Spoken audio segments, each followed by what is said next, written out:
নমস্কার, আমি ডক্টর তুষার, আমি একজন জেনারেল ফিজিশিয়ান।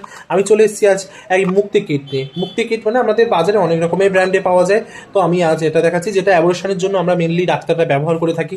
এই ট্যাবলেটটি কীভাবে ইউজ করতে হবে সেটা নিয়েই আমি আজ বলতে এসেছি। এর সাইড এফেক্ট কী বা কখন খেতে হবে সেটা নিয়েই আজ বলতে এসেছি। তো ভিডিওটি দেখুন। এই বড় ট্যাবলেটটা হচ্ছে, প্রথমেই যে বড় ট্যাবলেট এটা হচ্ছে বলা হয় মিফোপ্রিস্টল, এবং নিচের যে 4টে ট্যাবলেট এটি হচ্ছে মিসোপ্রোস্টল। তো আমরা প্রথমেই এই ওষুধটি কীভাবে খাবো? এই ওষুধটি কিন্তু 10 সপ্তাহ পর্যন্তই কাজ করবে, মানে মাসিকের প্রথম দিন থেকে 70 দিন পর্যন্ত এই ওষুধটি কার্যকরী। তো এই ওষুধটি কীভাবে খাবেন? যেদিন প্রথম আপনি জানতে পারছেন যে আপনি প্রেগনেন্ট, তো অবশ্যই ডাক্তার দেখে ওষুধটি খাবেন।